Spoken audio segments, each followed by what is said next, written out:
மகன் தூய ஆவியாரின் பெயராலே.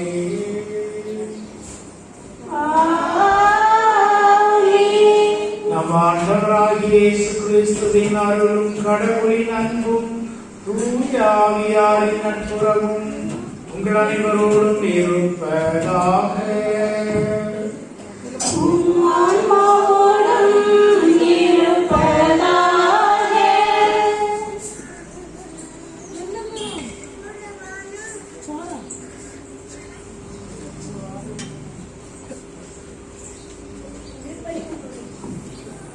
முன்னுரை.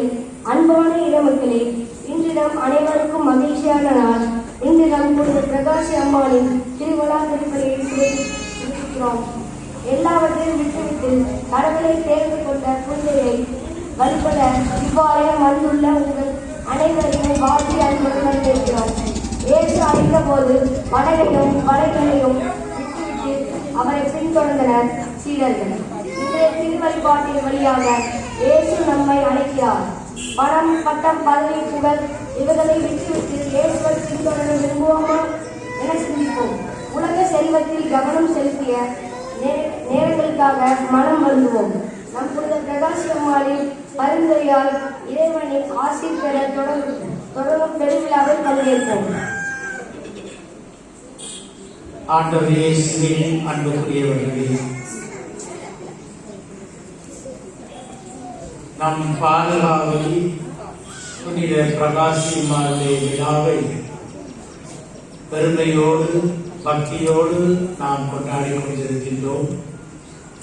புனிதர்கள் நம் வாழ்வுக்கு வலிமை சேர்ப்பவர்கள், நமக்கு நம்பிக்கை கொடுப்பவர்கள், நம் வாழ்வுக்கு முன்மாதிரியாய் இருப்பவர்கள்.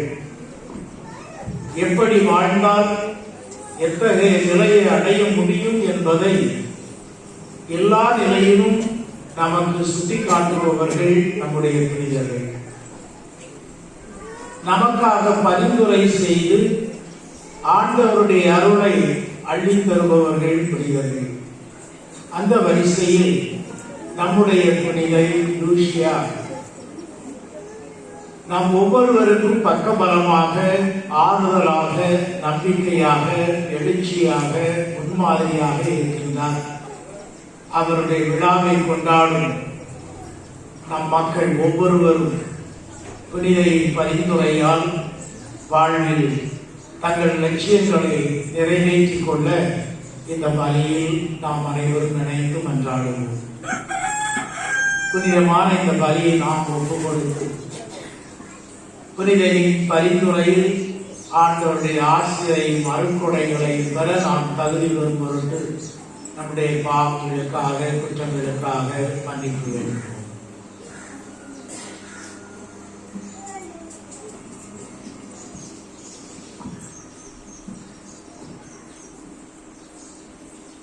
எல்லாம் வல்ல இறைவனிடமும் நான் பாவியை ஏற்றுக்கொள்கிறேன். ஏனெனில் சிந்தையாலும் சொல்லாலும் செயலாலும் கடமையாலும் பாவங்கள் செய்தேன். என் பாவமே, என் பாவமே, பெரும் பாவமே. ஆகையால் இப்பொழுது கன்னியாக பரிசுத்த மரியாதையும் வானமுள்ள புனிதர்களையும் சகோதர சகோதரிகளையும் நம் தேவனாகிய ஆண்டவரிடம் எனக்காக வேண்டிக் கொள்ள மன்றாடுகிறேன். எல்லாம் வல்ல இறைவன் நம் மீது இரக்கம் வைத்து நம் பாவங்களை மன்னித்து நம்மை நிலை வாழ்வுக்கு அழைத்துச் செல்வாராக. ஆமென்.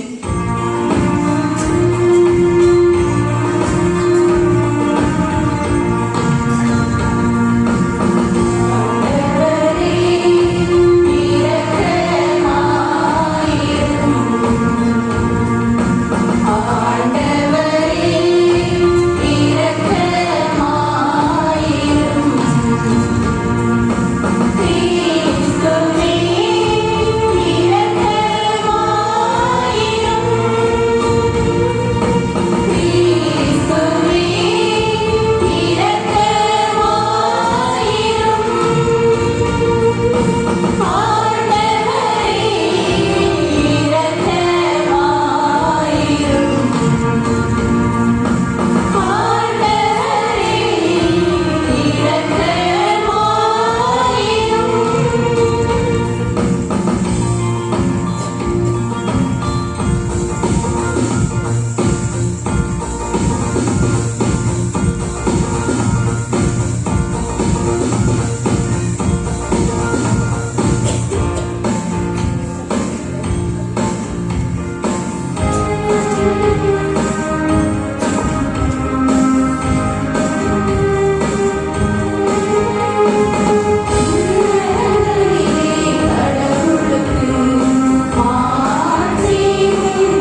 ஆண்டவரே, கன்னியும் மறை சாட்சியுமான புனித லூசியாவின் மாட்சிக்குரிய பரிந்துரை எங்களுக்கு புதிய இதயத்தை தந்தருள உம்மை வேண்டுகின்றோம்.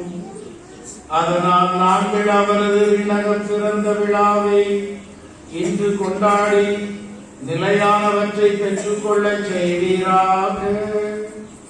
உம்மோடு தூய ஆவியாரின் ஒன்றிப்பில் இறைவனாய் என்றென்றும் வாழ்ந்து ஆட்சி செய்கின்ற எங்கள் ஆண்டவரும் உம் திருமகனுமான இயேசு கிறிஸ்து வழியாக உம்மை மன்றாடுகிறோம்.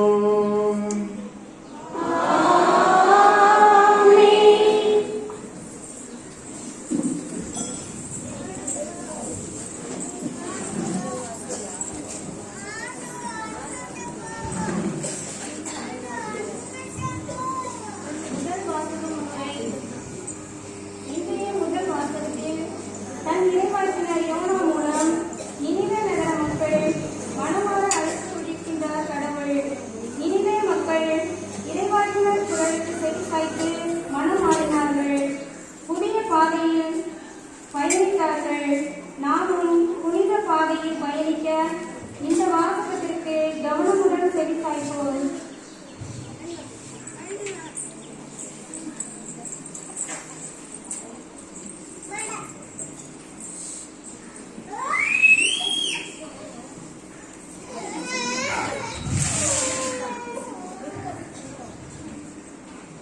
முதல் வாசகம். நினிவே மக்கள் தீய வழிகள் நின்று விலகினர்.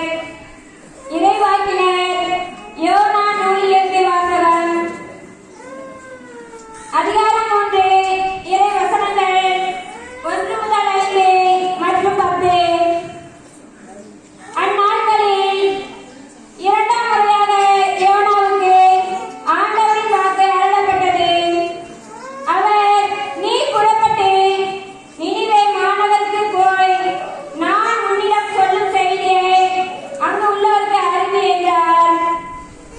அவ்வாறு யோனா புறப்பட்டு ஆண்டவரது கட்டளைப்படி நினிவேக்கு சென்றார். நினிவே ஒரு மாபெரும் நகர். அதை கடக்க 3 நாள் ஆகும். யோனா நகருக்குள் சென்று ஒரு நாள் முழுவதும் நடந்த பின் உரத்த குரலில், இன்னும் 40 நாளில் நினிவே அழிக்கப்படும் என்று அறிவித்தார்.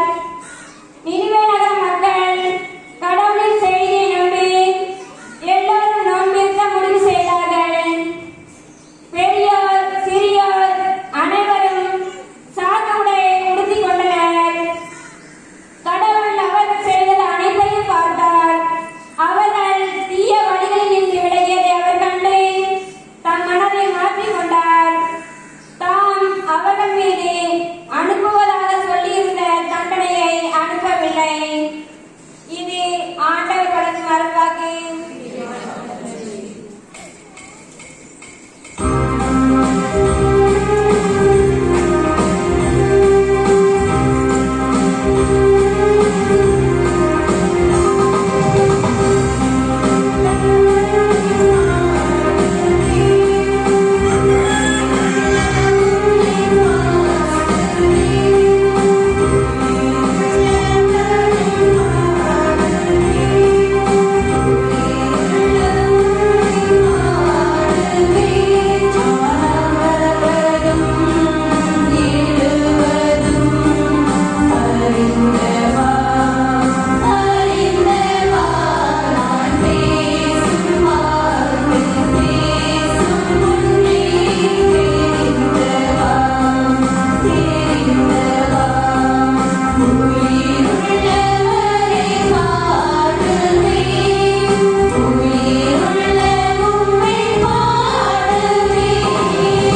பவுலடியார் தனது திருமுகத்தில் பொருந்து நகர மக்களுக்கு உலக செல்வங்களை பயன்படுத்துவோர் உலகின் காரியங்கள் ஈடுபடுவோர் அவற்றின் குறிவிடாமல் கவனமாக இருக்க வேண்டும். ஏனெனில் இப்பொழுது இருப்பது போல் அது நெடுநாள் இராது என்று அறிவுறுத்தினார். இந்த கருத்து அன்று மட்டுமல்ல, இன்றும் உண்மையாகவே உள்ளது. எனவே கவனத்துடன் கேட்போம். மாறாத இறைவனின் அழைப்பை தியானிப்போம்.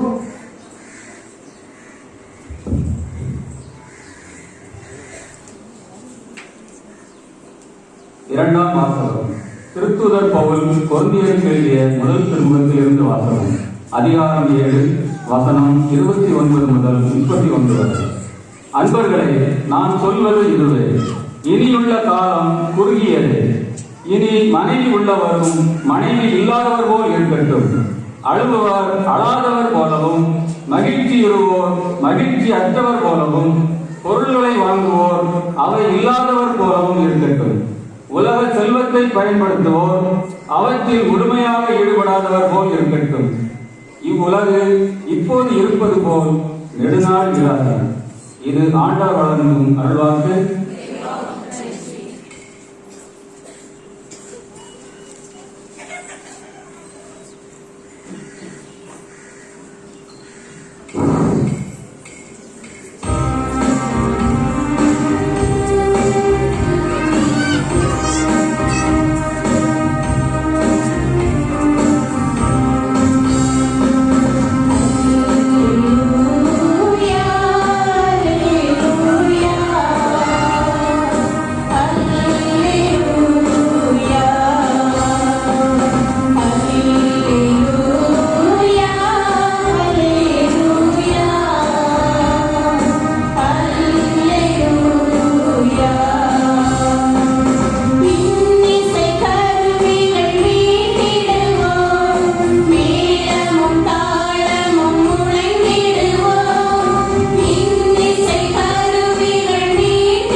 ஆண்டவர் உங்களோடு இருப்பாராக.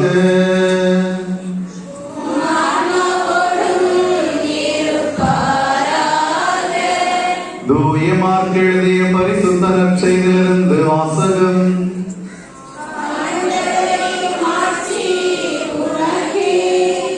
மார்க் நற்செய்தி அதிகாரம் 1 இறை வார்த்தைகள் 14 முதல் 20 முடிய. யோவான் கைது செய்யப்பட்ட பின் கடவுளின் நற்செய்தியை பறைசாற்றிக் கொண்டே இயேசு கல்லேவிற்கு வந்தார். காலம் நிறைவேறிவிட்டது, இறையாட்சி நெருங்கி வந்துவிட்டது, மனமாறி நற்செய்தியை நம்புங்கள் என்று அவர் கூறினார். அவர் கலிலேய கடலோரமாய் சென்றபோது சீமோனையும் அவர் சகோதரன் அந்திரேயாவையும் கண்டார். மீனவர்களான அவர்கள் கடலில் வலை வீசிக் கொண்டிருந்தார்கள். இயேசு அவர்களை பார்த்து, என் பின்னே வாருங்கள், நான் உங்களை மனிதரை பிடிப்பவர் ஆக்குவேன் என்றார். உடனே அவர்கள் வலைகளை விட்டுவிட்டு அவரை பின்பற்றினார்கள். பின்னர் சற்று அப்பால் சென்றபோது செபதேயின் மகன் யாக்கோபையும் அவர் சகோதரன் யோவானையும் இயேசு கண்டார். படகில் வலைகளை பழுது பார்த்துக் கொண்டிருந்தார்கள். உடனே இயேசு அவர்களையும் அழைத்தார். அவர்களும் தங்கள் தந்தை செபதேயுவை கூலி ஆட்களோடு படகை விட்டுவிட்டு அவர் பின் சென்றார்கள். ஆண்டவரின் அருள்வாக்கு.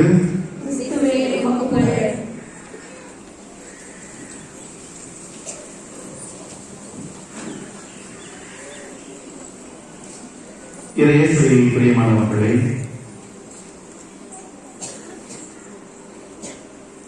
உங்களை பார்க்கின்ற பொழுது மனம் மகிழ்கின்றது, மனம் நெகிழ்கின்றது.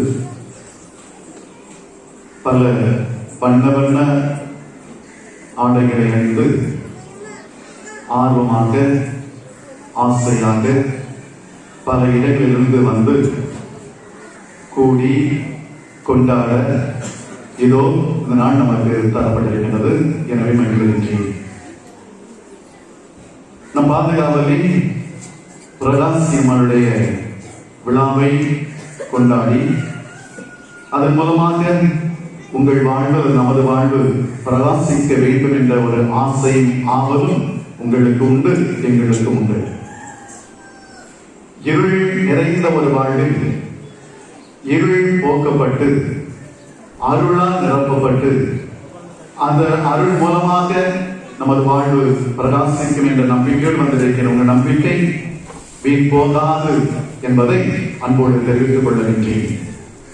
எனவே உங்களுக்கு திருவிழா நல் வாழ்த்துக்களை உங்கள் பங்கு தந்தை, அருள் தந்தை, தலைமை ஏற்று நடத்துகின்ற தந்தை மற்றும் என் சார்பாக மகிழ்வோடு தெரிவித்துக் கொள்கின்றேன். அருமையான மக்களே, நமக்கு புனிதர்கள் தரப்பட்டிருப்பது நாம் வாழ்வதற்காக, வாழ்ந்து காட்டுவதற்காக. தாங்கள் வாழ்ந்து காட்டி நாம் எப்படி வாழ வேண்டும் என்று சொல்லித் தருகின்றவர்கள் தான் இந்த புனிதர்கள். எனவே இந்த நாளிலே இந்த நற்செய்திகள் அல்லது வாசகங்கள் அனைத்தும் நாம் எப்படி வாழ வேண்டும் என்கின்ற படிப்பினையை இங்கு தந்திருக்கிறது என்றால் அது உண்மை. அவர்கள் வாழ்ந்து காட்டிவிட்டார்கள், நாம் வாழப் போகின்றோம். அவர்கள் வாழ்ந்து காட்டிவிட்டார்கள் புனிதர்கள் அல்லது நம் பாதுகாவலி, நாம் இனி வாழப் போகின்றோம். எப்படிப்பட்ட ஒரு வாழ்வு வாழப் போகின்றோம் என்பதை நாம் சிந்திக்கலாம். இங்கு வந்திருக்கிற ஒவ்வொருவருடைய ஜெபங்களும் விண்ணப்பங்களும் எதிர்பார்ப்புகளும் எதுவாக இருக்க முடியும்? ஒவ்வொருவருக்கும் ஒவ்வொரு கனவுகள் இருக்கும், ஒவ்வொரு நினைப்புகள் இருக்கும். ஆனால் ஒரு சில காரியங்கள் ஒற்றுமையாக இருக்கும், ஒரு சில காரியங்களை நாம் ஒன்றிணைந்து இருப்போம். குடும்ப நலம், தொழில் முன்னேற்றம், வளமான வாழ்வு, நிறைவான வருமானம், நிம்மதியான ஒரு வாழ்க்கை என்கின்ற ஒரு காலகட்டத்தை அல்லது ஒரு சட்டத்துக்கு உள்ளே நம்முடைய வாழ்வு வைத்து நாம் வாழ முயற்சிப்போம், அல்லது வாழ எத்தனைப்போம், அல்லது வாழ விரும்புவோம். நிகழ்கின்ற குடும்பத்தெல்லாம் அதாவது மக்களை பார்த்தோம்னா எப்படிப்பட்ட ஒரு வாழ்க்கை வாழ விரும்புகிறோம் என்று சொன்னோம் என்றால் நிச்சயமாக 5 நம்பர்களை அதை அடைத்து விடலாம். 5 எண்ணுக்குள் 1, 2, 3, 4, 5 இதை மனிதர்கள் வாழ தான் விரும்புகின்றார்கள். இப்படிப்பட்ட வாழ்க்கை போதுமே என்கிற எண்ணம் தான் நமக்கு உண்டு. 5 எடுத்துக்கொண்டு பார்த்தோம் என்றால் நல்ல 5 இலக்க சம்பாத்தியம் இல்லையா? 5 இலக்க சம்பாத்தியம் எப்படியாவது ஒரு 10,000 ரூபாய் செஞ்சோம் சொல்லுங்க, அது போதாதோ? அதான் நினைச்சு கேட்ட மாதிரி சரி, அப்ப தாண்டிடும். 99,999 அது அதிகமும். சரி, 5 இலக்க சம்பாத்தியம் 99,999 வரைக்கும் செய்யலாம் இல்லையா? அது இருக்க வேண்டும். இரண்டாவதாக 4 என்று வருகின்ற பொழுது எனது 4 சக்கர வாகனம் இல்லையா? முதல்ல சைக்கிள் போது இருந்தோம், உங்க நம்ம இங்க முன்னால வரைக்கும், அதுக்கு முன்னால பைக்கு போது இருந்தோம். இப்ப என்ன வந்துச்சு? இப்ப கூவிக்கான கார் வாங்கலையோ கார் இல்லையா? உங்களுக்கு லோன் போட்டு தந்து லோன் அலைய வச்சு தந்த பிற்பாடு அதை விட லோன் ஆக்கிடுவாங்க. அப்போ 4 சக்கர வாகனம் அது ஒன்று இருந்தா போதும். நான் படிக்கிறோம் எல்லாருமே. அடுத்து 3 என்னது? ஒரு 3 மாடி வீடு, அது 3 அறை கொண்ட ஒரு வீடு, ஒரு 3 அறை. 2 என்னது? ஒரு மாடிக்கே 10 சத்தம் இருக்கும், ஒண்ணு இருக்கிறதுக்கே வழி இல்லை. சரி, இது இருக்கு கனவு, நம்ம கனவு தானே காணணும் இல்லையா? அப்ப 3 சக்கர 4 சக்கர வாங்கணும், 3 மாடி வீடு. 2 என்னது? 2 பிள்ளைகள். 2 பிள்ளைகள். 1 என்னது? ஒரு பொண்ணு. இந்த 1, 2, 3, 4, 5 இதுக்குள்ளேயே நம்ம வாழ்க்கையை சுருக்கிட்டோம். இதுக்குள்ள இது போதும். இந்த வாழ்க்கை, இந்த உலக வாழ்க்கை எது போகணும்? என்னது? 5 இலக்க சம்பாத்தியம், 4 சக்கர வாகனம், 3 மாடி வேண்டாம், 3 அறைகளுள்ள ஒரு வீடு, 2 பிள்ளைகள், ஒரு கணவன், ஒரு மனைவி, இல்லையா? இப்படிப்பட்ட ஒரு வாழ்க்கை தான் நமக்கு கனவு வாழ்க்கையாக இருக்க முடியும். இந்த கனவு வாழ்க்கை அதை இவற்றிற்குள் அடங்கி விட்டது என்றால் நம்ம வாழ்க்கை நிறைவடைந்து விடுகின்றது, நிம்மதியடைந்து விடுகின்றது. ஆனால் இவை உலக வாழ்வை பொறுத்த மட்டும் என்றால் சரி என்று சொல்லலாம், லௌகீக வாழ்வை பொறுத்த மட்டும் என்றால் சரி என்று சொல்லலாம். ஆனால் திருவிழாவை வைத்து பிரகாசமாக அலங்காரம் பண்ணி ஆடம்பரமாக எடுத்து வந்து இது காலையிலே அமர்ந்திருக்கிற வேளையிலே ஆன்மீக வாழ்வு அல்லது அந்த லௌகீக வாழ்வுக்கு அடித்தளமாக இருக்கக்கூடிய ஆன்மீக வாழ்வு நம்ம எப்படிப்பட்ட ஒரு வாழ்வாக இருக்க முடியும், இருக்க வேண்டும் என்பதை நாம் என்ன சிந்திக்கலாம். நம்ம அன்புக்குரிய மக்களே, இன்னைக்கு கொரோனா வந்தது நல்லதா கெட்டதா?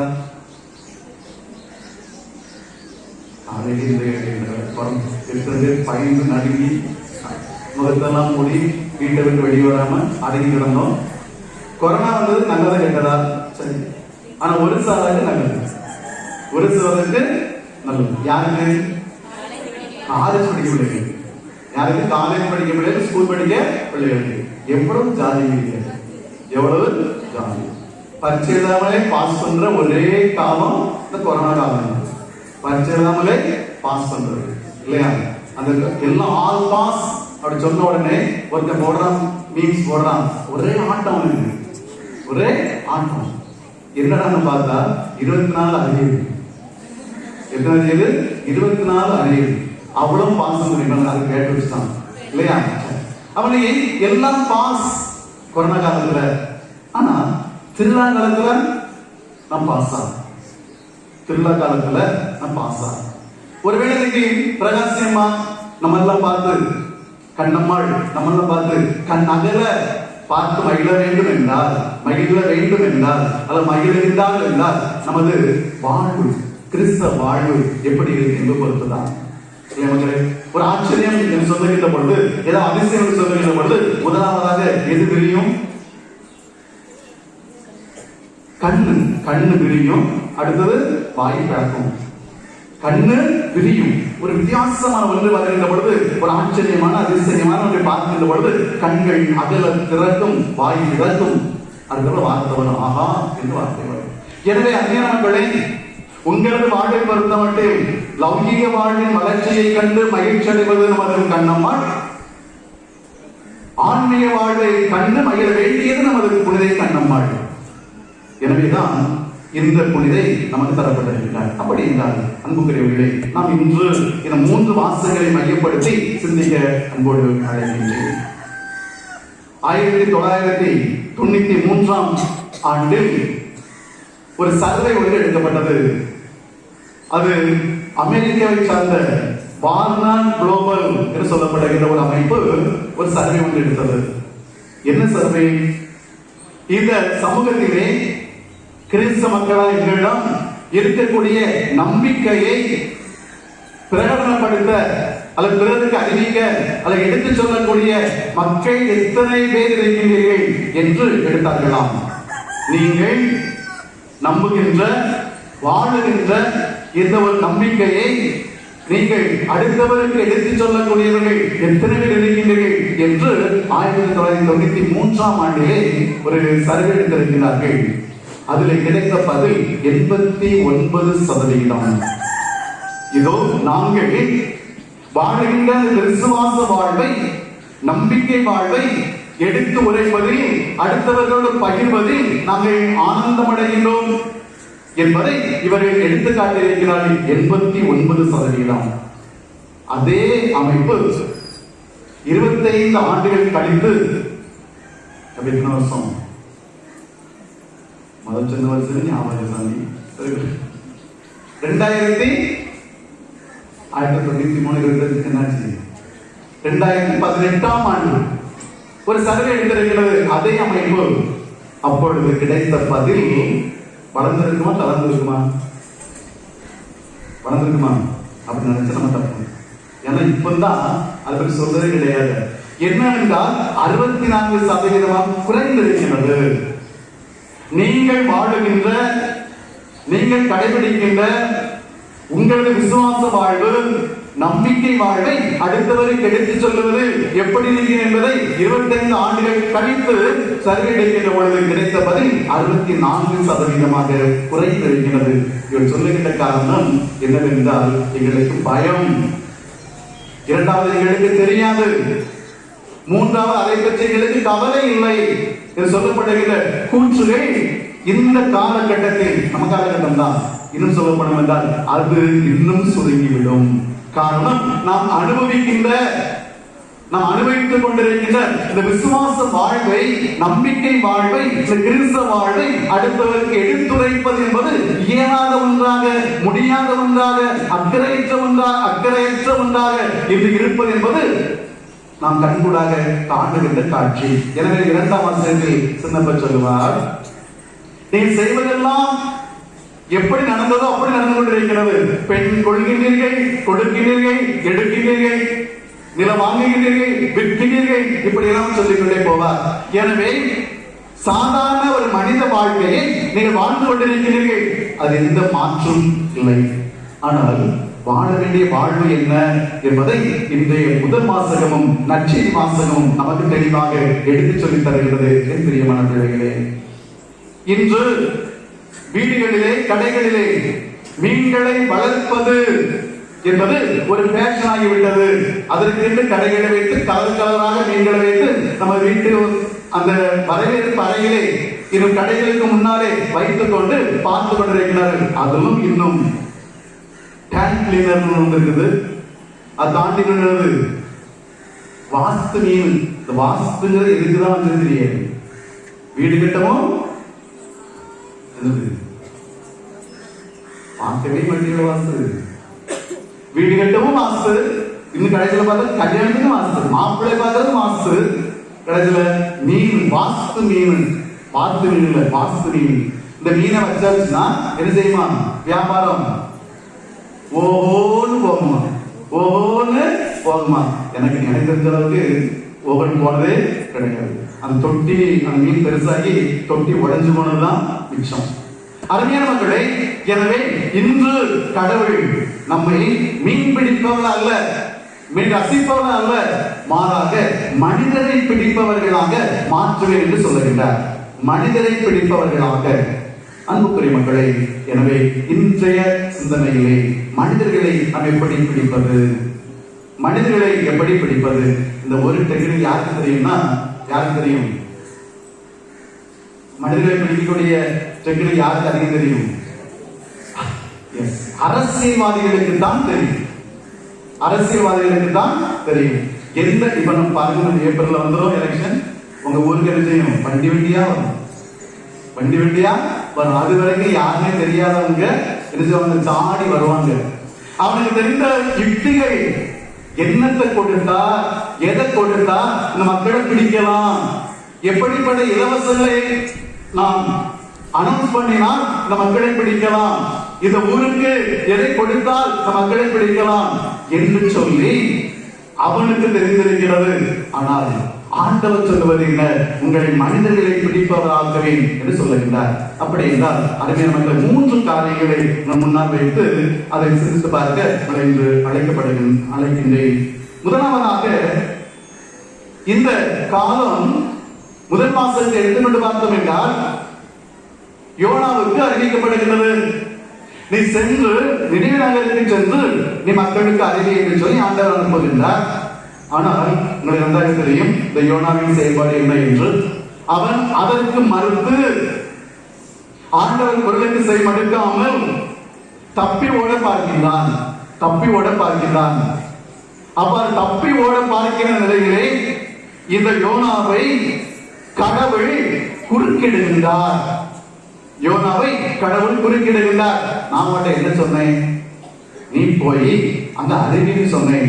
ஆனா நீ அறிவிலிட்டத்தனமாக என்னிடமிருந்து தப்பித்து ஓட பார்க்கிறாயே, குறுக்கு வழியை கடைபிடிக்க பார்க்கிறாயே. எனவே உனக்கு நான் தருவது இதுதான், நீ மீண்டுமாக சென்று நீ அந்த மக்களுக்கு அறிவி என்பது, அருமையான மக்களை, திருவிழா என்பது ஆடம்பரம் வேண்டும், உறவுகளை சந்திக்க நிகழ்ச்சியாக இருக்கும், உணவுகளை பரிமாறுகின்ற ஒன்றாக இருக்கும், இல்லை என்று சொல்லவில்லை. மாறாக இறைவன் குறுக்கிடுகின்ற ஒரு காலம், இறைவன் நமது வாழ்வினை குறுக்கிடுகின்ற ஒரு காலம். அந்த ஒரு எண்ணத்தை நாம் இந்த திருவிழாவை கற்றுக்கொள்வோமா? தொலைதூரத்தில் வந்திருக்கிறீர்கள், பயணம் செய்து வந்திருக்கிறீர்கள், பணம் செலவழித்து வந்திருக்கிறீர்கள். இறைவன் என் வாழ்விலே குறுக்கிடுகின்றார் என்ற ஒரு எண்ணத்தை பெற்றிருக்கின்றோமா? நீ வாழ்வது சரியல்ல, நீ போகின்ற போக்கு சரியல்ல, உன் வாழ்க்கை நெறிமுறை சரியல்ல, நீ உன்னை மாற்றிக்கொண்டு இப்படிப்பட்ட ஒரு வாழ்க்கை வாழ என்று சொல்லி இந்த திருவிழா நமக்கு தந்து அவர் நமது வாழ்விலே, வாழ்க்கை பயணத்திலே குறுக்கிட்டுக் கொண்டிருக்கின்றார். எதற்காக? நம்மை தடுத்து அழிவு பாதைக்கு அல்ல, தடுத்து திருப்பி நமக்கு இன்னும் வரம் தருவதற்காக, நம்ம வாழ்வை வளப்படுத்துவதற்காக. 4 ஃப்ரெண்ட்ஸ் சொன்னாங்கன்னா, அந்த ஃப்ரெண்ட்ஸ் எல்லாம் இப்படிப்பட்ட ஃப்ரெண்ட்ஸ்னா குடிகார ஃப்ரெண்ட்ஸ். அதுல ஒருத்தன் அந்த குடிக்க மாட்டேன் என்று திரும்பினான். கிறிஸ்தவத்தில் இருப்பவன் திருந்திவிட்டான். இனி மது அருந்த மாட்டேன் என்று சொல்லி சும்மா இருப்பாங்களா மற்றவங்க? கிண்டல் பண்ணி கேள்வி பண்ணி திரும்ப நினைச்சவங்க உள்ள இருக்க பார்த்தாங்க. ஆனா இவன் அசரல. அவன் சொன்னான், 4 பேர் சொன்னாங்க அவனை பார்த்து, ஆமாப்பா நீ இயேசு திரும்ப போற, இயேசுன்னு போயிட்டு இருக்கிறா, குடிக்க மாட்டேன்னு சொல்லி இருக்கிறான். ஆனா உங்க இயேசுவே என்ன செஞ்சாரு? குடிச்சாரு சொல்லாது தப்பு. என்ன செஞ்சாரு? தண்ணீரை ரசமாக்கி குடிக்க கொடுத்தாருல, தண்ணீரை ரசமாக்கி குடிக்க கொடுத்தாருன்னு தெரியுமான்னு கேட்டானா? அவன் சொன்னா, எனக்கு தெரியாது, தண்ணீர் ரசமாக்கினாரு எனக்கு தெரியாது. ஆனால் பீர் வாங்கிய நான் இப்பொழுது என் பிள்ளைகளுக்கு ஃபீஸ் கட்டுகின்றேன். பீர் வாங்கிய நான் இப்பொழுது என் பிள்ளைகளுக்கு படிப்பிற்கு ஃபீஸ் கட்டுகின்றேன். பிராந்தி வாங்கிய நான் என் இல்லங்கள் இப்பொழுது சோபாசத்தில் அமர்ந்திருக்கின்றேன். என் குடும்பத்திலே இதற்காக இழந்த பணத்தை எல்லாம் இப்பொழுது நான் குடும்ப உறவிலே, சமூகத்திலே என் பிள்ளைகளுக்கு அந்தஸ்தை உருவாக்கி கொடுத்து கொண்டிருக்கிறேன் என்று சொன்னாராம்.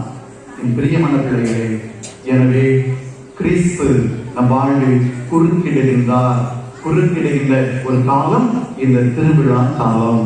எனவே வாருங்கள், மகிழுங்கள், உற்சாகமாக இருங்கள், உறவுகளை புதுப்பியுங்கள். அதே வேளையிலே ஆன்மீக வாழ்விலே, நம்பிக்கை வாழ்விலே, விசுவாச வாழ்விலே ஆண்டவர் இன்று உங்களை நின்று ஆய்வு செய்து பார்க்க அழைக்கின்றார்.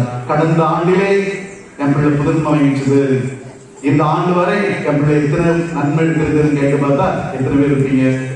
கடந்த ஆண்டிலே நான் பாவ சகிதனம் செய்தேன், இந்த ஆண்டு நான் பாவ சகிதனம் செய்ய வேண்டும் என்ற எண்ணம் நமக்கு வருமா? அன்புக்குரிய மக்களே, எனவே சின்னப்ப சொல்லுவதை மீண்டும் சொல்லுங்கள். உலக வாழ்வில் எல்லாம் நடக்கும், அன்புடனே இருக்கும். திருமணம் நடக்கும், வீடு கட்டு நடக்கும், வருமானம் வரும், வியாபாரம் பெருகும், அது எல்லாம் நடந்து கொண்டே இருக்கும். ஆனால் இது நமக்குள் உருவாக்கத்தை தர வேண்டிய ஒன்று. எனவே இந்த திருவிழா காலத்திலே இறைவன் குறிக்கிறார். யோனா வாழ்வை குறுக்கிட்ட அதே கடவுள் நம் வாழ்வை குறுக்கிட்டு நம்மை திசை திருப்பி மீண்டும் நீ அதே நிலையிலே, நல் நிலையிலே வாழ்க என்று சொல்லி நம்மை வாழ்த்துகின்ற ஒரு காலம் இந்த திருவிழா காலம். அருமையான மக்களே, அடுத்ததாக 2வது கருத்தாக நற்செய்திக்கு வருவோம். நற்செய்தியிலே சீடர்களை அழைக்கின்றார். சீடரை அழைக்கின்ற பொழுது 2 பகுதியாக அங்கே பார்க்கலாம். வாசித்து பார்த்தீர்கள் 2 மார்க் நற்செய்தி பைபிள் 1ஆம் அதிகாரம் 14 முதல் 20. அதுல 2 கட்டமாக பார்க்கின்றோம். முதல் கட்டமாக நாம் பார்ப்பது என்ன? சீமோன் அவர் சகோதரன் அந்திரேயா அவரை அழைக்கின்ற பொழுது அவர்கள் கடலிலே வலை வீசிக் கொண்டிருந்தார்கள் என்று சொல்லப்பட்டிருக்கிறது.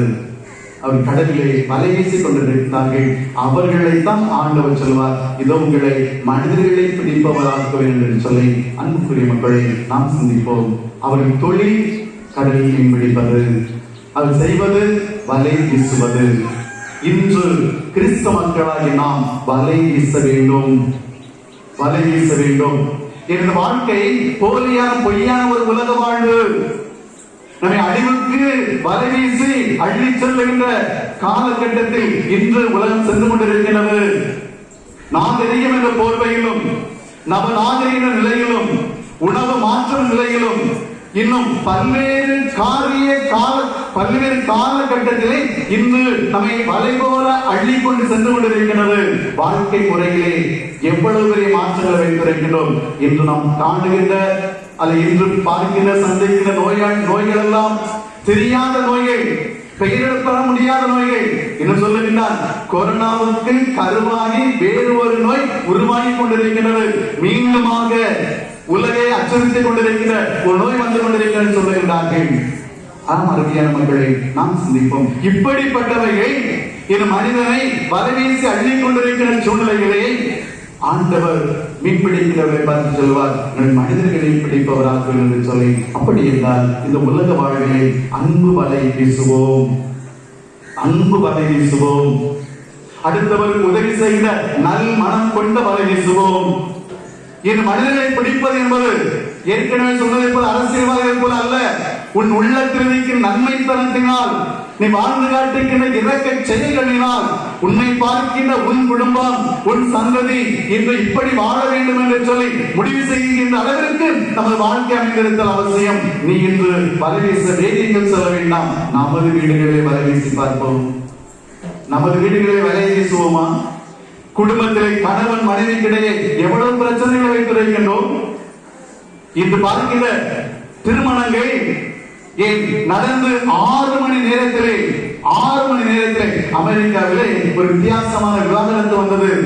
என்ன விவாகரத்து? ஃப்ரோசன் என்கிற திரைப்படம். அந்த திரைப்படம் மனைவிக்கு பிடித்திருக்கிறது. மனைவி அடிக்கிறது படத்தை பார்க்கிறார். புருஷன்கிட்ட கேட்கிற ஒப்பீனியன் கேட்கிறா, எங்க இந்த படம் எப்படி இருக்குது அப்படின்னு சொல்லி. கணவன் சொன்னான், இந்த படம் நல்லா இல்லைன்னு சொல்லிட்டான் தெரியாம. ஆனா பாவி மகா கோச்சு போயாச்சு. எனக்கு பிடித்த படம் உனக்கு பிடிக்கவில்லையா? நீ எனக்கு வேண்டாம், நீ எனக்கு பிடிக்கல. இன்று திருமணம் ஆகி எத்தனை டைவர்ஸுகள், விவாகரத்துகள் நீதிமன்றத்தில் இருக்கின்றன, நடைபெற்றுக் கொண்டிருக்கின்றன. அன்புக்குரிய மக்களே, எனவே இன்று நமது வாழ்வு எப்படிப்பட்ட ஒன்றாக இருக்க வேண்டும் என்றால் மனிதர்களை பிடிக்கின்ற, அப்படி என்றால் மாண்புக்குரியவர்களாக நாம் வாழ வேண்டும். அடுத்தவர் நம்மை பார்த்து கற்றுக்கொள்ளும் அளவிற்கு நமது வாழ்வு அமைந்திருக்க வேண்டும். எனவே முதலாவது நாம் பார்க்கின்றோம், அந்த 2 சிறுவர்களை பார்க்கின்ற பொழுது வலை வீசிக் கொண்டிருந்தார்கள். ஆனால் அடுத்ததை பாருங்கள். சற்று அப்பால் சென்றபோது செபதேயின் மகன் யாக்கோபையும் அவர் சகோதரன் யோவானை இயேசு கண்டார். அவர்கள் படகில் வலைகளை பழுது பார்த்துக் கொண்டிருந்தார்கள். எவ்வளவு நல்ல அந்த 2 இடத்திலுமே ஒரு மாற்றம். அவர் வலைகளை பழுது பார்த்துக் கொண்டிருந்தார்கள். முதல் நிலையை பார்த்தோம் என்றால் அருமையான மக்களை, திருத்துதர் பணி 2:41 எடுத்து யாரும் வாசிங்க. திருத்துதர் பணி 2:41 40-41.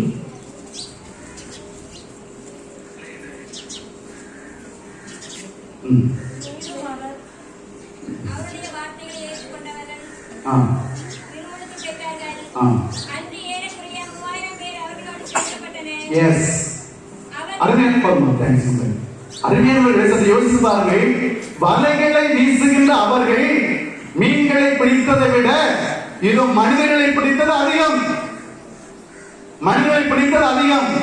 வலைகள் வீசி கடலில் மீன் பிடித்துக் கொண்டிருக்கிற அவர்களை ஆண்டவர் அழைத்தார். நம்மை போல திருவிழா கொண்டாட வந்திருக்கின்றோமே, மகிழ்ச்சி, ஆனந்தம், அக்களிப்பு எல்லாம் உண்டு. ஆனால் திருவிழாவிற்கு பிற்பாடு வலை வீச வேண்டும். அந்த வலைக்குள் எத்தனை பேர் அகப்படுவார்கள்?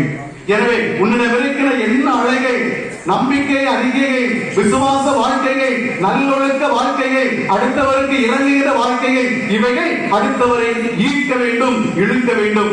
இந்த வலைகளை நீங்களை பிடித்துக் கொண்டிருந்த அவர்கள் மனிதர்களை பிடிக்க வேண்டும் என்று ஆண்டவர் அழைக்கப்பட்ட பிற்பாடு திருத்துதர்களை பார்ப்பது என்ன? 3000 பேர் அங்கு திருமுழுக்கு பெற்றதாக நாம் பார்க்கின்றோம். 3000 பேர். அடுத்ததாக இவர் வலைகளை பழுது பார்த்துக் கொண்டிருந்தார்கள். இந்த ஒரு செயலை சற்று யோசித்து பார்ப்போம். அவங்க வலை போட்டு மீன் பிடிச்சாங்க. இவன் கரையில இருந்து வலைகளை பழுது பார்த்து கொண்டிருந்தாங்க. வலைகளை பழுது பார்ப்பதுன்னா என்ன?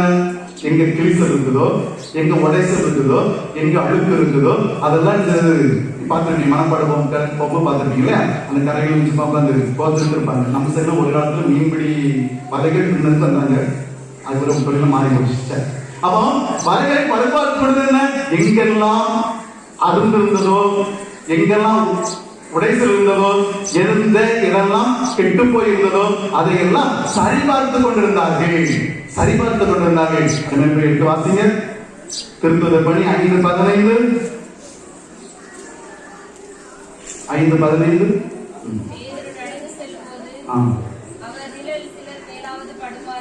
பேதுரு நடந்து செல்கின்ற பொழுது அவர் நிழலாவது பட வேண்டும் என்பதால்தான் மக்கள் உடலமற்றோரை கட்டிலும் படுக்கையிலும் சுமந்து கொண்டும். யார் நிழல் படணுமா? யார் நிழல்? நம்ம ஊர்ல சொல்லிடுறோம், பழைய சொல்லிடுறோம் இல்லையா? அவன் நிழல் ஒன்னால நினைச்சு விடாது சொல்லிக்கிறதுலையா? ஆமா, யாரும் சேர்க்க கூடாது, அவங்களை சேரக்கூடாது இருக்காங்க. நம்ம அம்மா அப்பா நம்மளை பார்த்து கண்டிப்போடு வளர்த்த ஒன்று என்னன்னா அவன் நிழல் ஒன்னால படக்கூடாது. அப்படிதான் வளர்த்துக்க எங்க அம்மா தான் சொல்றது. சரி, அப்ப இங்க நான் என்ன பார்த்தோம்னா வலைகளை பார்த்து பழுது பார்த்து கொண்டிருந்த இவர்கள் ஆண்டவர் அழைக்கப்பட்ட பிற்பாடு இங்க என்ன நடக்குது? முடக்குவாதமற்றவர்கள், நோயாளிகள் கட்டில தூக்கி கொண்டு வந்து, ஐயா உங்க நிழலாவது இவங்க மேல படட்டும், உங்க நிழலாவது என் மேல படட்டும். யோசிச்சு பாருங்க, இவன் சகவாசமே வேண்டாம், இவன் சகவாசமே வேண்டாம், இவன் கூட ஒட்டி உறவாடவே கூடாது என்று எத்தனை பேரை தள்ளி வைத்திருக்கின்றோம், எத்தனை பேர் உறவுகளை துண்டித்திருக்கின்றோம், கத்தரித்திருக்கின்றோம். காரணம் என்ன? நீ மனிதனை பிடிக்க நாய்களாக. எனவே இங்க நமக்கு இரண்டாவது பார்ப்பது என்ன? வலைகளை பாதுகாத்தது. இன்னைக்கு எனக்கு பிரியமான பிரகாசவர மக்களை, பிரகாசியமான வாழ்க்கை கொண்டு பிரகாசமான வாழ்க்கை வாழ வேண்டும் என்று அவர்களோடும் ஆற்றலோடும் தேவையோடும் எதிர்பார்ப்போடும் இங்கு வந்திருக்கிற உங்கள் வாழ்விலே இதோ இப்படிப்பட்ட நோயிலே, வேதனையிலே, வறுமையிலே, இல்லாமையிலே, நஷ்டத்திலே, கஷ்டத்திலே கவலைப்படுகின்ற மக்கள் உன்னை பார்த்து சொன்னேன், ஐயா உன் நிழல் யானப்படாதா, உன் கண்ணை எதை நோக்கி திரும்பாதா, உன் இறக்கமான எனக்கு உதவாதா. இதான் மக்களே பிரகாசியமான கண்ணை திறந்து தந்தா. இதை பார்த்து இப்படிப்பட்ட வருகின்ற பொழுது நீ கண்டு காணாம போனீங்கன்னா நம்ம கண்ணு காணாம போனேன்னு அர்த்தம், நம்ம கண்டி இல்லைன்னு அர்த்தம், நம்ம கண்டி இல்லைன்னு அர்த்தம். உன்கிட்ட வந்து 4 பேர் ஒரு உதவியை கேட்கின்ற பொழுது, உண்மையிலே உதவியை கேட்கின்ற பொழுது நீ உதவவில்லை என்றால் நமக்கு கண்ணிருந்தும் கபோதிகள். எனவே ஆண்டவர் சொல்வது, நீ மீன் பிடிக்க போலாம், விவசாயம் பண்ண போலாம், கடை வைக்க போலாம், எல்லாம் செய். 2ஆம் வசனம் சொல்வதை போல எல்லாம் செய், விட்டெடு, நட்டெடு, அறுத்தெடு, வித்தெடு, எல்லாம் நீ செய்யலாம். ஆனால் இப்படிப்பட்ட வலைகளோடு கிழிந்து போன வலைகளை, கிழிந்து போன உடைந்து போன இதயத்தோடு வந்திருக்கின்ற என் பிள்ளைக்கு நீ உதவினியா? அவனுக்கு ஆறுதலா இருந்தியா? அவனுக்கு நல்லபடி ஏதாவது செய்ய வேண்டும் என்ற ஒரு எண்ணம் உனக்கு உதயமாகியதா? எனவே அருமையான மக்களே, இன்னும் நிறைய வாய்ப்புகள் இருக்கு மக்களே. ஒருவேளை நீ உனக்கு பணம் கொடுத்து உதவ வேண்டாம், வழிகாட்டலாமே, வழிகாட்டலாமே. நமக்கு அது தமிழகத்திற்குரிய மாபெரும் தடனை தான் ஒரு பொறாமை, ஒரு பொறாமை. எங்கு ஒருத்தர் ஒரு கடை வச்சுதான், நல்ல சுமாரா ஒரு பேக்கரி வச்சுதான் சொல்லுவேன்.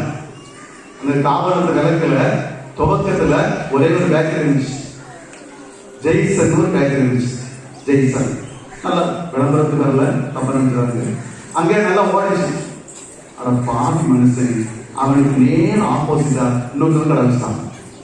சரி, இவன் கடை வச்சான், அதுக்கு அடுத்த பார்த்தா இன்னொருத்தர் இருந்தான். யாரையும் வாழ விட மாட்டான், தான் வாழ மாட்டான், அடுத்தவனையும் வாழ விட மாட்டான். தமிழனுக்கு நல்ல பண்ணு. ஆனா கேரளாக்காரன் பாருங்க, எங்கு பார்த்தா நாயக்கடை இருக்கு, எங்கு பார்த்தாலும் நாயக்கடை இருக்கும். அவங்க அதான் சொல்லுவாங்க, கடலுக்கு கீழே இறந்துச்சுன்னா கேரளாக்காரன் கடை வச்சிருவாங்க, கடலுக்கு கீழே இறந்துச்சுன்னா கேரளாக்காரன் கடை வச்சிருவாங்க. ஆனா நம்ம ஆட்கள்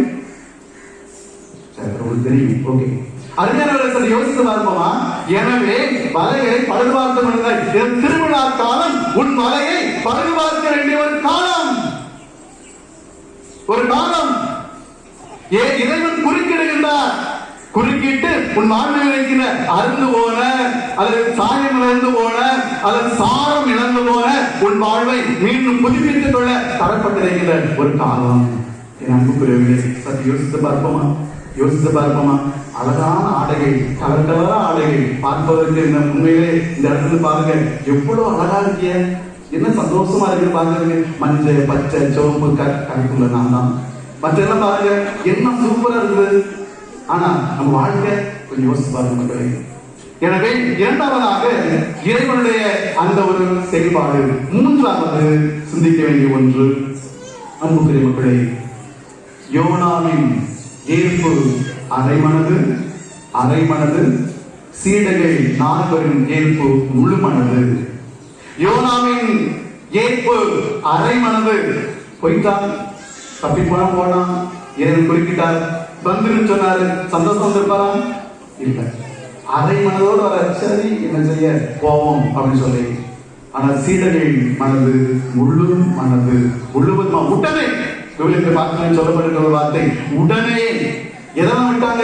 வலையை விட்டாங்க, படகை விட்டாங்க, பணத்தை விட்டாங்க. ஏன் சொல்லப்பட அப்பாவையும் விட்டான். இன்னைக்கு பிள்ளைகள் அப்பாவை எங்க விடுது? எல்லாம் பதவி வச்சிருக்கீங்க, எங்க விடுது? முதிர்வர்கள். இன்னைக்கு முதிர்வர்கள் எங்க பெருகிக் கொண்டிருக்கிறான், நிரப்பிக் கொண்டிருக்கிறான். காரணம், பெற்ற பிள்ளை மற்றவனாக நினைத்து அவர்களை முதிர்வதற்கு தள்ளிவிட்டு வந்து விடுகிறார்கள். அதான் ஒரு பையன் கேட்டான் அம்மாவை பார்த்து, அம்மா வா வீட்டு, நம்ம வீட்டு பீரோ சாவிய ஆயிரத்தை கொடுப்பியா அப்படின்னு கேட்டான். ஆயிரம் இருக்கு, 1000 கொடுப்பியான்னு கேட்டான். அம்மா என்ன சொன்னான்? அதெல்லாம் நினைக்கக்கூடாது, கொடுக்க கூடாது. நான் போன பிறகு 20 செஞ்சுவா, சேர்ந்துருவா, எனக்கு கொடுக்க மாட்டேன். அம்மா வீரனை பட்டுச்சலை அடிக்க வச்சிருக்கல, உன் பட்டுச்சலைய 1000 கொடுப்பியா? இல்ல, அவன் கிளவி பட்டுச்சலை எனக்கு அழகா இருக்கும், அவளுக்கு அழகா இருக்காது, கொடுக்க மாட்டேன். அடுத்த கேள்வி கேட்டான் பாருங்க பையன், ஏம்மா நீ வீர சாதி கொடுக்க மாட்டா, 1000 பட்டுச்சலை 1000 கொடுக்க மாட்டேன், என்னை மட்டும் ஏமா 1000 போயிடலாம், என்னை மட்டும் 1000. அருமையான பிள்ளைகளை, இன்னைக்கு சிட்டிக்குள்ள வாழ்ற ஃபேஷன் என்னன்னா, ஃபேஷன். கணவனும் மனைவி என்ன செய்யணும்? கணவன் மனைவி வேலை பார்க்கணும், பிள்ளையை பெற்றணும், பிள்ளை பெற்ற உட்பட யாருக்கு விட்டு பெறணும்? கிரஷ் விட்டுட்டு அவன் ஜாலியா போயிடுவாங்க. ஜாலியா இன்னைக்கு பாருங்க, எத்தனை குடும்பத்துல பிள்ளைகளுக்கு தாய் தப்ப பணம் பார்க்க போயிருக்கு, இந்த வீட்டுல பாத்தீங்கன்னா பிள்ளைகளை பக்கத்துல வச்சுட்டு இவன் 1000 சீ பார்த்துட்டு இருக்கு. பிள்ளை படிக்குமா? யோசித்து பாருங்க. எனவே இங்கே அரை மனது இருந்தது யோனாவிடம், முழு மனது இருந்தது இந்த சீடர்களிடம். எனவே இன்று நாம் செய்ய வேண்டிய இது என்ன? அருமையான மக்களே, உங்க வீட்டு பிள்ளையாவது இந்த வலையை வீசுங்க, குடும்பத்திலேயாவது இந்த வலையை வீசுங்கள். நீங்கள் பெற்ற அனுபவத்தை உங்கள் குழந்தைகளுக்கு கற்றுக் கொடுங்கள். இது இல்லை பிரியமானவர்களே, வருத்தத்தோடு சொல்லுகிறேன், இல்லை. இறை அனுபவம் நமக்கும் இல்லை, நமது பிள்ளைகளுக்கும் இல்லை. தேவை என்ன? அந்த 5 சொன்னனே, அதுதான். அது கிடைத்து விட்டது என்றால் அது மகிழ்ச்சி என்பது இல்லை. இறை அனுபவத்தை நமது குழந்தைகளுக்கு கற்றுக் கொடுங்கள். அப்பொழுதுதான் அருந்து போன வலைகள் சேர்க்கப்படும், சாரமிழந்த வலைகள் பூசப்படும், நல்ல வலைகளாக அது வாழ்வார்கள். அந்த ஒரு தரத்தை, அந்த ஒரு தளத்தை நமது இல்லங்கள், நமது குடும்பங்கள் உருவாக்கி கொடுக்கட்டும். அதற்கான அருமையை ஜெபிப்போம். இறுதியிலே ஒரே ஒரு பாடல் வரிகள் மட்டும் நாம் தெரிந்த பாடல் தான். இறைவா இதோ வருகின்றோ, உம் திருவுள்ளம் நிறைவேற்ற. பாடுங்க எல்லாரும். இறைவா இதோ வருகின்றே, உம் திருவுள்ளம் நிறைவேற்ற. ஆமென்.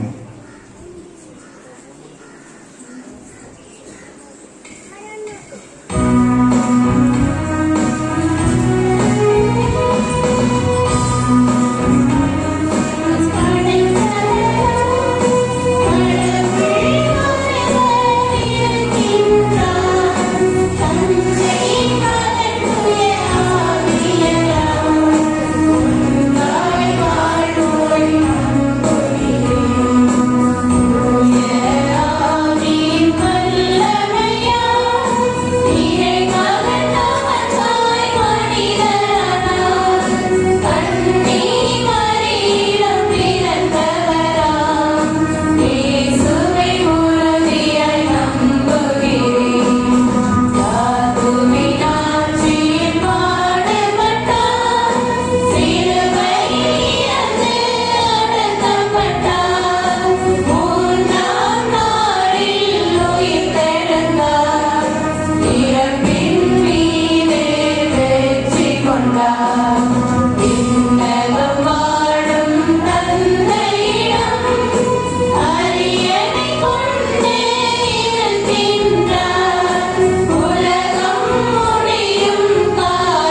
அன்பார்ந்த சகோதர சகோதரிகளே, நம் வாழ்க்கை மேம்பட நாம் உழைக்கின்றோம், இரவு பகலாக வேலை செய்கின்றோம்.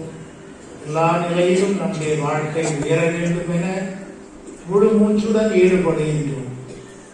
இந்த நம் முயற்சி நமக்கு வெற்றியை தர வேண்டும் என்றால் அதற்கு உள்ளுயிராக இருப்பது ஆண்டவருடைய அருள். எனவே நம் ஆண்டவர் இயேசுவினுடைய அருளையும் இரக்கத்தையும் அவருடைய பரிவன்பையும் வேண்டி அதன் மூலமாக நம்முடைய வாழ்க்கை தரம் உயர நம் தேவைகளை எடுத்து சொல்லி ஜெபிப்போம்.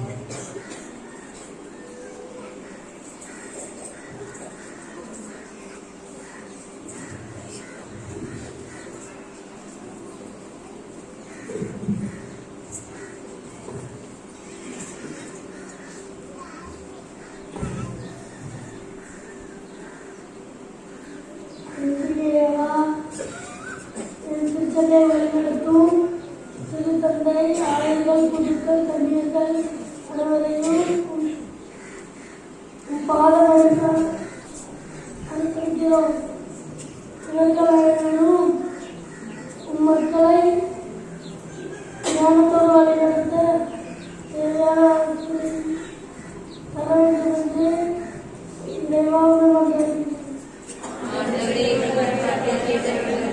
வாழ்வு தரும் உணவு நானே, என்னிடம் வருபவருக்கு பசிடாது என்று சொன்ன இயேசுவே, இன்று உம்முடைய திரு உடலையும் திரு ரத்தத்தையும் உண்ண போகும் நாங்கள் கிறிஸ்துவின் தூய ஆவியால் நிரம்பு பெற்ற கிறிஸ்துவின் ஒரே உடலும் ஒரே மனமும் உள்ளவராக மாறவும் அவருடைய அன்பில் நிகழ்ந்தவராகவும் வேண்டும் என்று கூட பிரகாசியமான வழியாக இறைவன் மன்றாடுகிறோம்.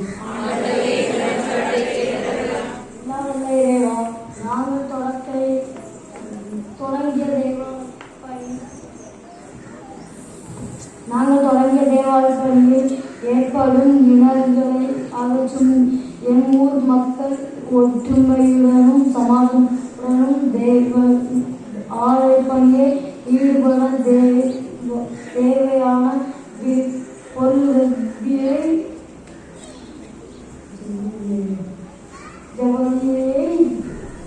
அளிக்க வேண்டும் என்று இந்த பிரகாசமான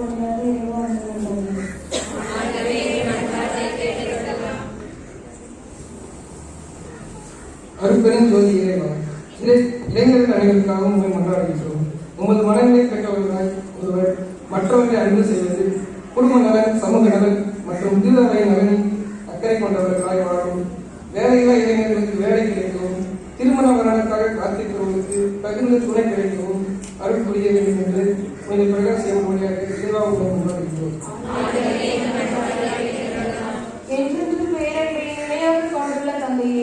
புதிய ஆண்டில் நாங்கள் செய்யும் தொழிலை ஆசீர்வதியும், எங்கள் குடும்பத்தில் சமாதானம் நிலவவும், எங்கள் செயல்கள் நமக்கு உகந்தவைகளாய் மாறவும், எங்கள் அருகில் வாழும் மக்களின் தேவைகள் நிறைவேறவும் தேவையான அருளை பொழிய வேண்டும்